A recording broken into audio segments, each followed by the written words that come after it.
Es cierto que los pueblos tienen, en definitiva, lo que se merecen. Y ha habido sucesión de errores, de fracasos, de mentiras en los últimos años.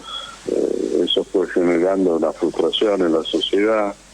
La frustración fue generando bronca, la bronca en furia, y la furia en saltar al vacío a partir de una persona, que yo no soy psiquiatra, pero creo que tiene algún problema en ese sentido, porque quien recibe las instrucciones de los perros a través de una medium y gobierna un país, yo no creo realmente que sea muy equilibrado, aunque yo quiero los pichichos, tengo uno incluso, que es mi hijo de 4 patas, pero creo que estamos en manos de quien nos pone en un cuesta abajo en la rodada, que nos lleva a la posibilidad de terminar peor que en el 2001, con un 2001 potenciado.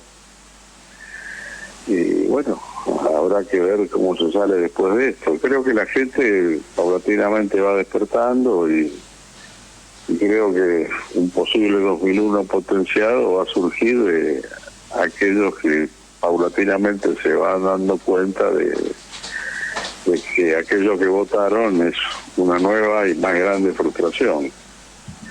Así que les metieron el perro, en definitiva. Y yo he señalado que no me la agarro con los que votaron a este sujeto, sino en todo caso con los gobiernos anteriores y los partidos políticos que no le han dado solución a problemas que los argentinos tienen, que no han avanzado en poder hacer realidad sueños y aspiraciones que de vieja data los argentinos tenemos. Y eso es lo que ha posibilitado el surgimiento de este sujeto, que en este momento creo está haciendo una cumbre de la ultraderecha latinoamericana con Bolsonaro en Brasil, en vez de estar reunido con aquellos que son presidentes de los países en la reunión del Mercosur. Es decir, es todo un desquicio. Además vive de la mentira. Vive de la mentira porque si yo te debo a vos 20.000 pesos y le pido a Juan 25.000 para pagarte los 20.000 a vos y me gasto los otros 5, yo no es que estoy estabilizando las cuentas. Es decir, esta cosa de que, bueno, está liquidando el déficit del Banco Nación, que se lo está cargando al Tesoro Nacional. Sí. Que después va a haber que pagarlo con intereses que son superiores. Mirá, hasta donde tengo entendido, por lo que he estado viendo, en los 3 primeros meses, desarrolló un proceso de emisión de billetes mayor de lo que hizo el tío Alberto en su mal gobierno los 6 meses anteriores de irse. Yo recuerdo que este muchacho decía que era anti-emisión porque la emisión generaba inflación y que se iba a cortar una mano antes de emitir. Y desde que llegó que está emitiendo. O sea, ya no le debe quedar ni dedo, ni mano, ni brazos, si es que realmente se la va a cortar. Yo me pregunto qué va a pasar cuando la gente que lo votó, esperanzada en las cosas que decía, se vaya despertando. Ya hay una buena parte que se ha despertado. Yo veía hace unas semanas atrás lo que era una encuesta de Gallup, que le daba un altísimo porcentaje, porque le daba el 36% de aprobación en el mes de mayo, mientras acá le daban el 56%. Había 20 puntos de diferencia. Sí. Entre lo que era una encuesta hecha en el exterior y lo que eran las encuestas pagas por el gobierno hechas acá en Argentina. Y de mayo hasta ahora ha pasado bastante tiempo, con lo cual pienso que el 36 debe estar bastante más abajo. Y cuando la gente esta se despierte, donde yo pienso que podemos terminar en un 2001 potenciado, totalmente anárquico. no conducido por ningún partido político. Se podrán prender algunos, pero sí. ¿Contra qué conspira esto?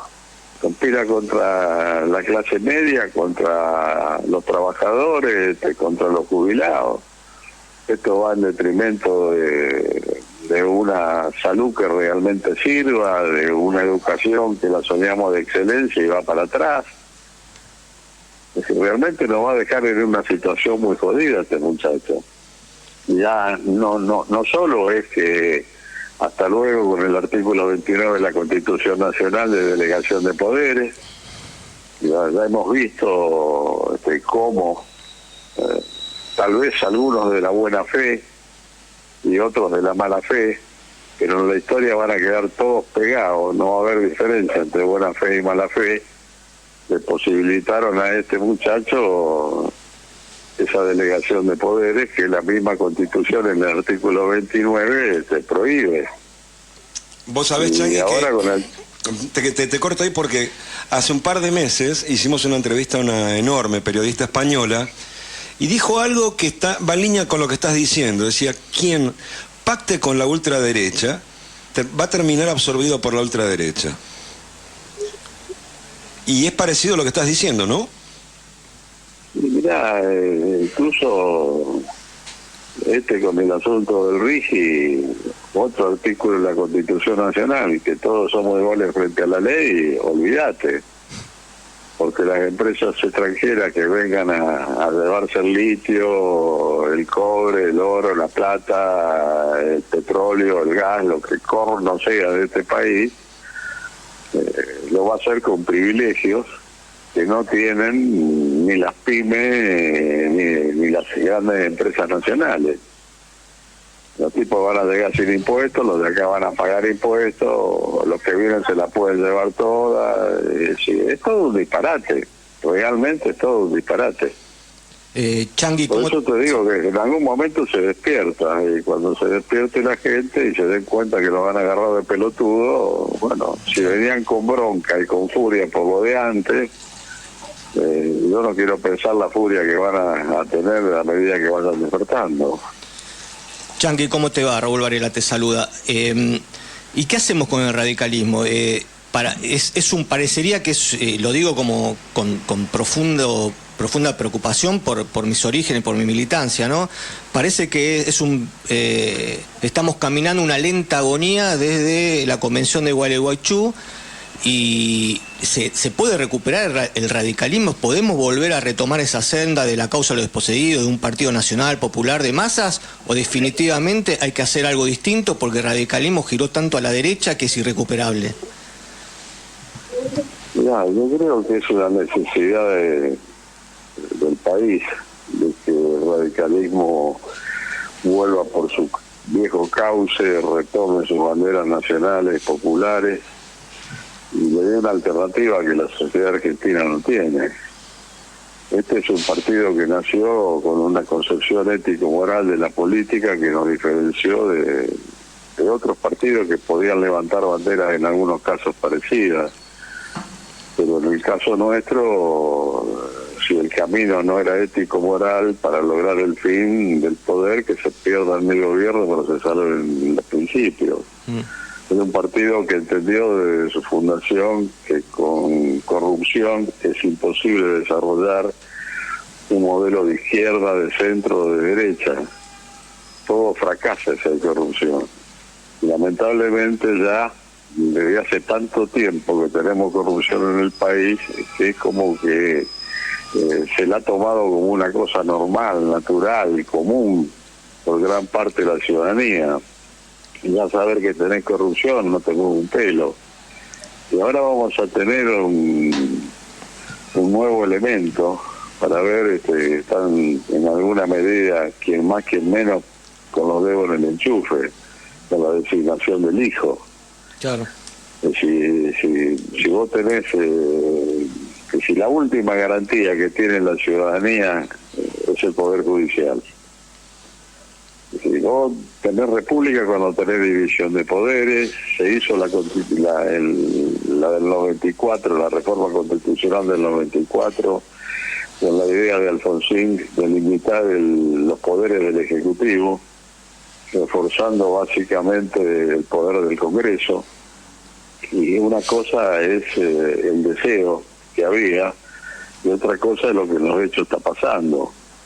A mí estos últimos tiempos, con el tema del aniversario de la reforma constitucional, me han estado invitando por ser uno de los que todavía están vivos y que fuimos constituyentes a dar charlas sobre el tema. Incluso hoy tengo a las 5:30 otra charla en un museo acá, qué sé yo. Y me siento bastante estúpido hablando de una entelequia de la Constitución, porque no se la cumple. Claro. Es decir, una cosa fue la voluntad, fue bueno, no digo la iniciativa, porque la iniciativa vino de Menem buscando la reelección indefinida y punto. Pero cuando Alfonsín entra en el tema de la reforma constitucional, en la cual se había estado trabajando durante su gobierno con seriedad, pero no se había tenido el número como para poder llevar adelante la reforma constitucional, bueno, se trató de limitar el poder del Ejecutivo, democratizar las cosas, garantizar el tema de los derechos humanos, incorporando pactos internacionales.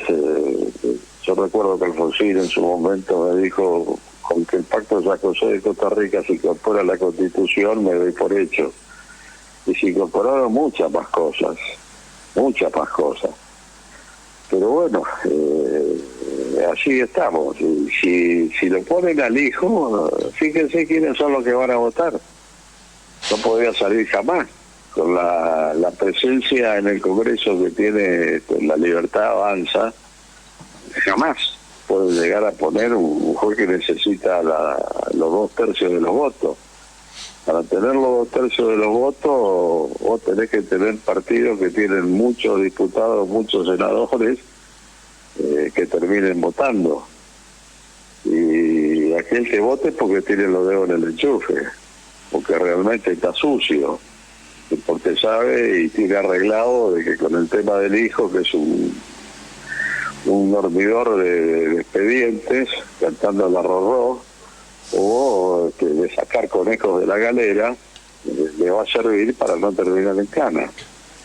Fíjense en eso, ahí van a quedar exhibidos, absolutamente expuestos, todos aquellos que han ido corrompiendo permanentemente la política en Argentina y la han llevado a esta situación de deterioro de la sociedad. Descree de la política, descree de los partidos y descree de los políticos. Y sin partidos políticos no tenés democracia, y sin división de poderes no tenés república. Y lo que tenés es este quilombo en el que nos están metiendo, donde paulatinamente algunos van despertando, y donde va a terminar todo en una, lamentablemente, ojalá no sea así, pero va a terminar en una explosión. Antes de ayer fui a un supermercado, salí espantado. Uno de los más grandes acá de Santa Fe, tenía 20 empleados que estaban mirando al techo, éramos 5 los que estábamos adentro, yo estoy seguro que los 5 estuvimos comprando. Cuando me llegó la factura de las pelotudeces que compré, pedí una silla porque si no me caía. Esto no da para más, realmente. Te hago una pregunta. La pauperización, los millones de nuevos pobres que han aparecido en estos 6 meses y pico, es infernal. Sí, bueno, duplicaron la indigencia. Pero te hago una pregunta. Digo, vos fuiste parte de un congreso en un momento obviamente fundacional, pero seguís y siempre estuviste ligado a lo que ocurre día a día en el país. ¿Qué pasa con el bloque radical frente a una ideología que es refractaria a la propia, y termina abriendo? Yo el otro día vi un pequeño introducción tuya donde te llamaron para la constituyente, y vos que sos como sos, les mandaste un prólogo. Que me pareció, le digo a un amigo, mira, este es el Changuí. Este tipo siempre logró que el más pelotudo del aula entendiera de qué se trataba. Yo no puedo entender que los diputados y senadores no entiendan de qué se trata, Luis. Mirá, lo dije ese día, teníamos 6 minutos para exponer, hablé 50. Y además sobre el tema que me habían dado, que era específicamente la Constitución, cuando no la están cumpliendo y todos se burlan de la Constitución y la pasan por arriba, me pareció que tenía más sentido hablar de la situación nacional por la que estábamos atravesando. Y la gente que estaba ahí en el salón, te diría que con su aplauso me dio la razón. Estaba más interesado en eso que en otra cosa, ¿no?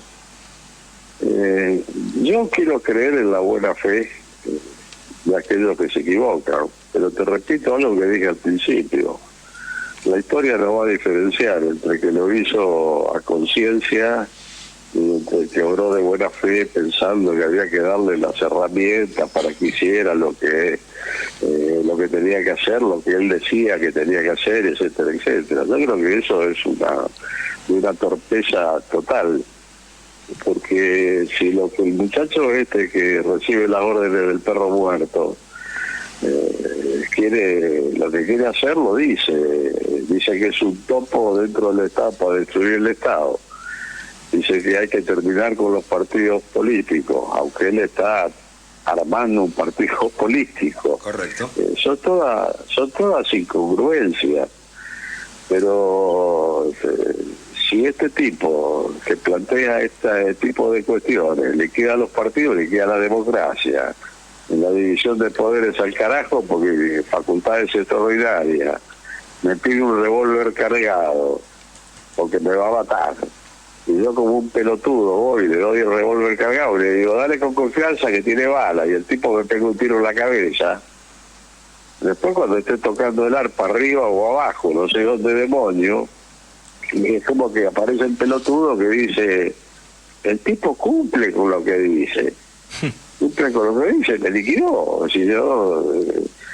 Si todas estas cosas que van en detrimento del pueblo argentino, el tipo las consigue, bueno, él habrá tenido éxito, porque habrá logrado las cosas que dijo, destruir el Estado, la República, la democracia, es decir, la concepción liberal de la política, porque de liberal no tiene un carajo. Habrá conseguido el éxito en cuanto a lo que él plantea, pero ese éxito que él plantea es un drama, es padecimiento, es hasta desintegración territorial para los argentinos. Changuí, frente a esta, digamos, hacia la derecha, ultraderecha, está claro, hay una alianza, hay un grupo que está trabajando claramente para ese lado. ¿A esto cómo se le enfrenta? Porque parecería que no hay una alternativa hoy por hoy frente a la situación de caos que estamos viviendo. En el 2001 la crisis se la puso encima Alfonsín con Duhalde y pudieron sacar adelante el país frente a la crisis. ¿Hoy qué pasaría? Mira, con la oposición que hoy tenés, estamos en el horno.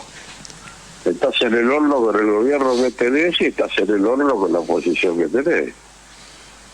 Si uno hace, por un lado, oposición, nada más que pensando que si a este le va mal, después de una próxima elección le puede ir bien, y por el otro lado tenés otros que dicen que hay que darle las herramientas, que son en definitiva para que te liquide, y estamos en una situación muy jodida. Mirá, este tipo, con respecto a la Constitución y a lo que la Constitución establece, está haciendo cosas que en algunos casos ni los milicos, los golpes de Estado se animaron. Y lo que es peor, que surgió del voto popular. Nosotros de la fuerza de los fierros, pero del voto popular.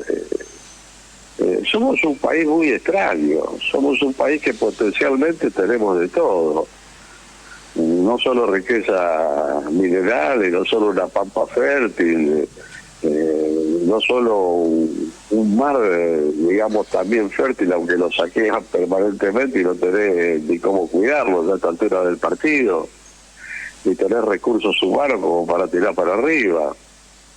Si mirá, yo recuerdo cuando era joven, si acá se producían autos, camiones, barcos, Nosotros teníamos una situación donde éramos un país de punta en América Latina y disputábamos una posición en el contexto mundial.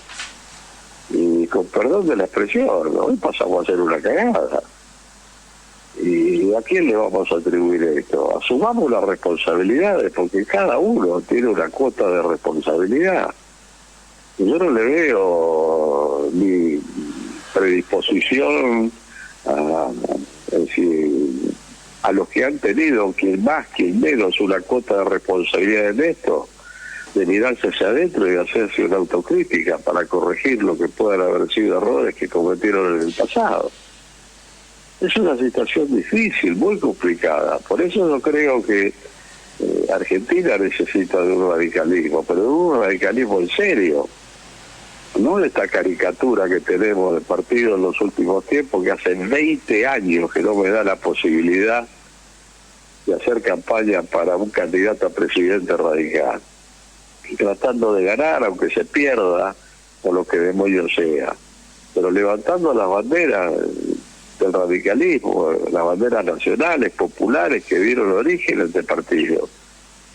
A este partido de las 8 horas de trabajo, del salario mínimo vital y móvil, del 14 bis, de tantas cosas, de IPF, de la creación de la apoyatura a la reforma universitaria en el 18. Tenemos una historia riquísima. Ahora somos tan boludos que hasta nos hemos dejado robar la historia. Otros partidos han levantado un pedazo de nuestra historia y bueno, y ahí estamos haciendo bolita de moco. Hay que dejarse de joder. Hay un país que lo necesita. No es una cuestión simplemente de afecto hacia el pasado, de nostalgia. No. Si no podés, como no puede un médico operar sin un bisturí, como no puede un tallerista arreglarte el auto si no tiene una llave inglesa, un destornillador, una pinza, ¿no? Si este país no va a tener solución si no tiene la herramienta de transformación que lo pueda llevar a alcanzar sueños que ya están quedando hasta medio diluidos. Y esa herramienta es el partido político. Yo he dedicado 66 años de mi vida a tratar de que la herramienta Unión Cívica Radical como partido funcione. Y no he podido. Y los que me conocen saben que todos los años, que fueron muchos, que estuve en el Comité Nacional, era un tipo que llegaba a las 8:30 de la mañana y me iba a la madrugada. Y trataba de lograr que la herramienta existiera y la herramienta funcionara. Y no pude, hasta que cometí el error tal vez de cansarme de eso y renunciar en forma indeclinable en medio de una reunión de mesa. Sí. Tal vez fue un error. Mi mujer es la que siempre me apunta a los errores. También me dijo que fue un error cuando hace 40 años dije no voy a ser más candidato después que perdí la gobernación. Me dijo, te pegaste un tiro en la cabeza, porque ahora todos van a buscar a aquellos que disputen poder. Vos estás diciendo que ya no vas más de candidato, te vas a quedar en pelota. Tenía razón. Pero bueno, no me quejo. Está bien, Chanqui. De todas maneras, sistemáticamente, hoy escuchábamos, vos sabés que la primera nota la hicimos con el nieto de Antonio Cafiero, con Santiago Cafiero, que fue canciller. Y el tipo, dentro de lo que dejó un método de análisis en política internacional que parece digno de Setúbal.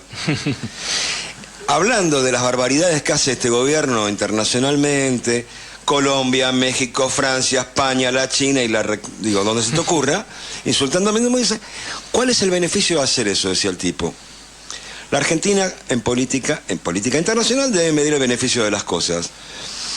Vos sabés que la mejor forma que yo tuve de hacerte conocer en las generaciones posteriores, y sigo teniendo, es el método de análisis de la contradicción.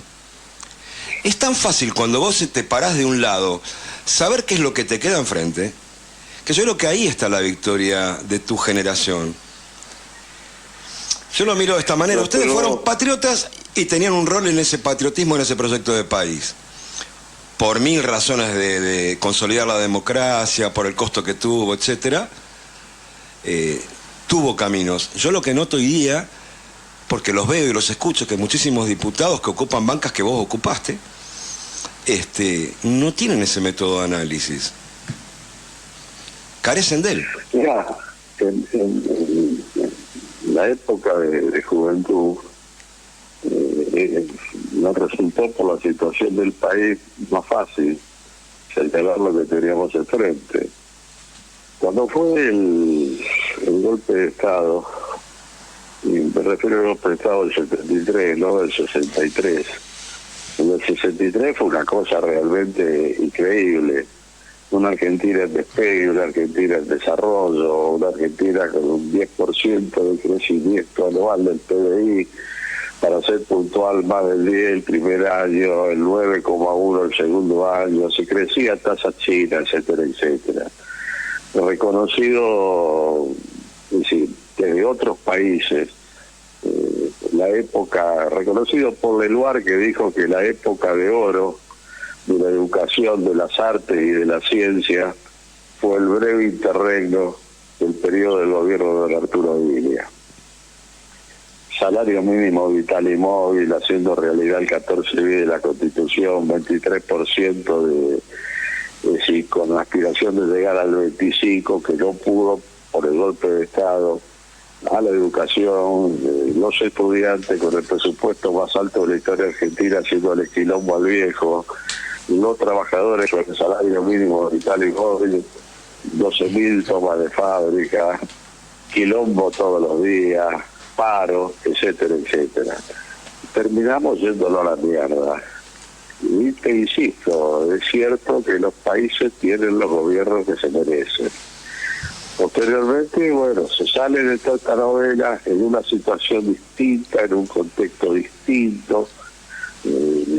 Don Arturo había pagado parte de la deuda externa, pero la deuda externa que había quedado reducida a chauchas y palitos.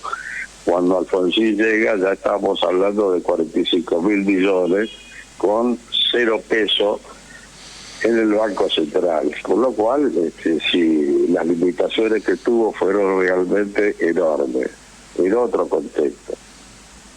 Pero cuando ese golpe de Estado del 73 se da, una buena parte de la ciudadanía estaba apoyando. Ahora, tenía la situación del golpe militar, los militares enfrente, era más sencillo explicar qué es lo que tenías enfrente. Y por lo tanto, bueno, armar una masa crítica y de pelea contra eso, con distintas metodologías, que fueron lo que nos diferenciaron de otros grupos. Nosotros nunca levantamos la bandera de la lucha armada, nosotros estábamos con la lucha de masa, que pagaba un costo también alto. Nunca sabremos los radicales, la cantidad de radicales que murieron en esa pelea. Del otro lado sí se sabe, porque del otro lado se trabajaba en células. Y cuando vos trabajas en células de 5 personas, sabés cuando te bajan a 1, a 2 o a los 5. Pero cuando vos haces lucha de masas, bueno, si te enterás de que Máximo Mena era obrero estudiante radical, te enterás de que Papillón era estudiante radical, de que Blanco lo mismo, pero te enterás puntualmente en algunos casos. Pero yo la recorrida que he hecho por el país, pensé empezar a ir a notar y después dije no, porque siempre va a quedar la mayoría afuera. He recorrido el país, he ido encontrando, sí, en distintos lugares, que a fulanito que era radical lo chuparon, que a fulanito que era radical lo mataron. Vos no tenés una contabilidad de eso, no la podés tener. Solamente los que tenían estructura celular la pueden tener.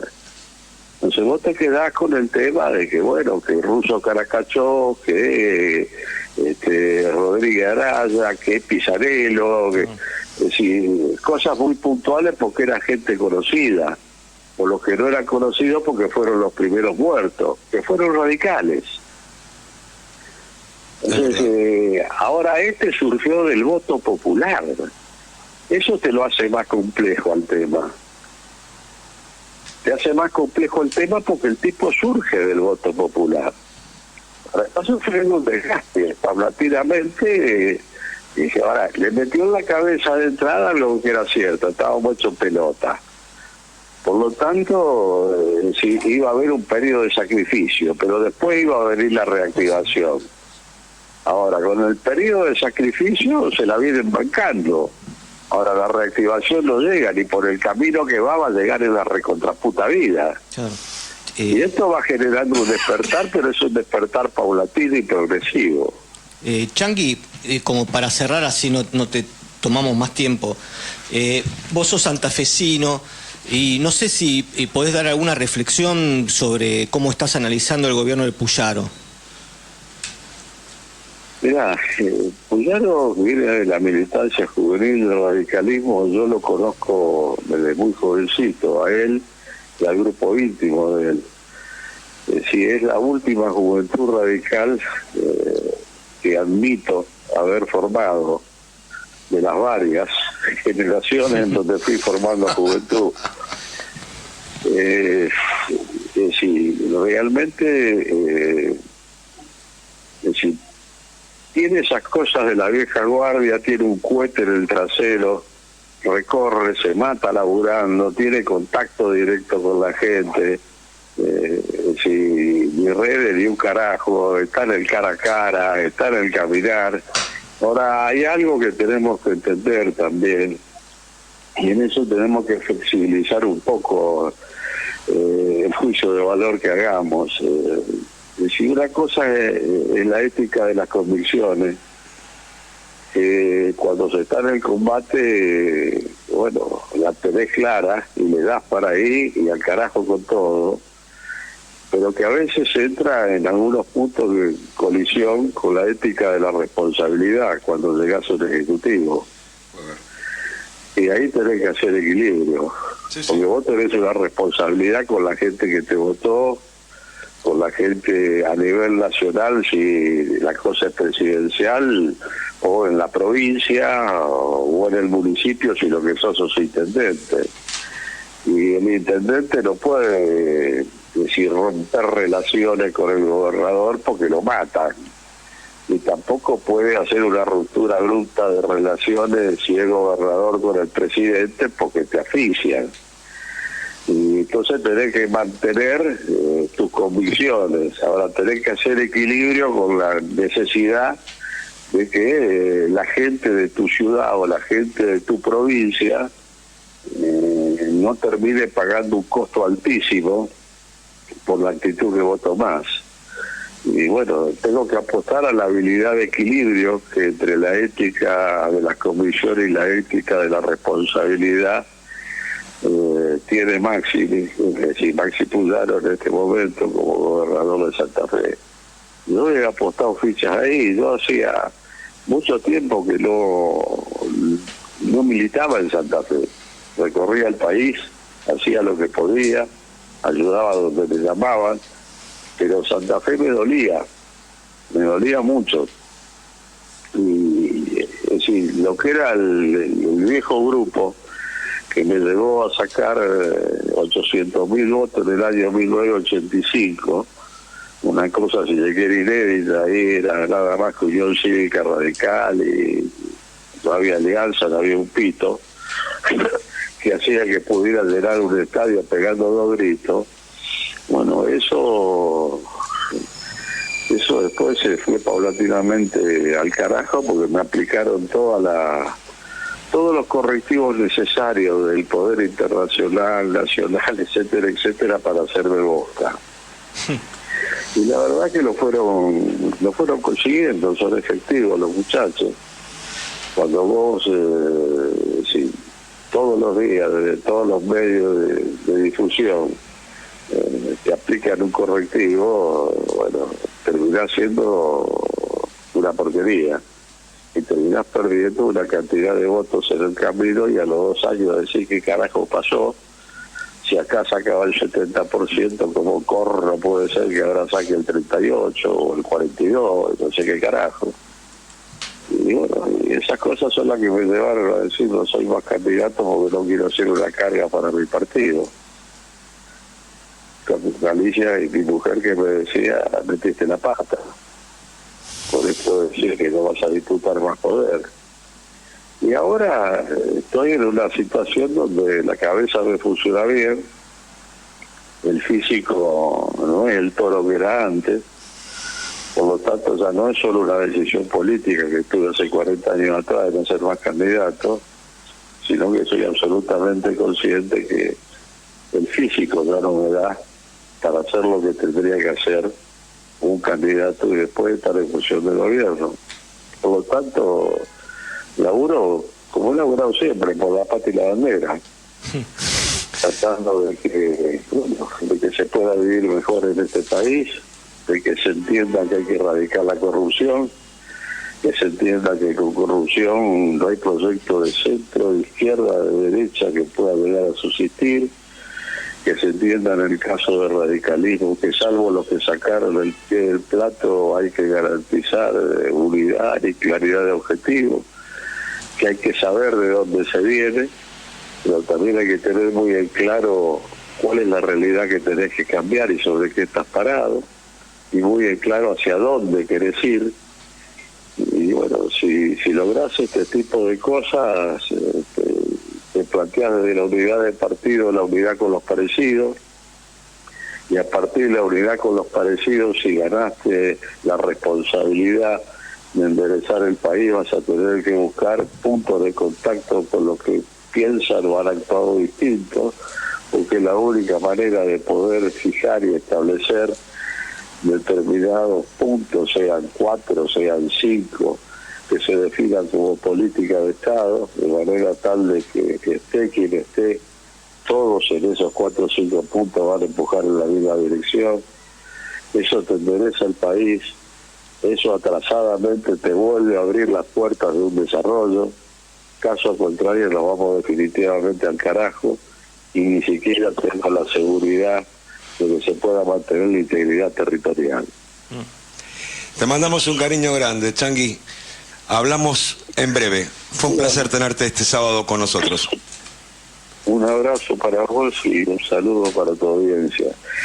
Y que no se nos caiga la voluntad. Nunca. Gracias, Changuí. Chao, querido. Mientras Gracias. quede uno tirando trompadas, causan... Chao, hasta luego.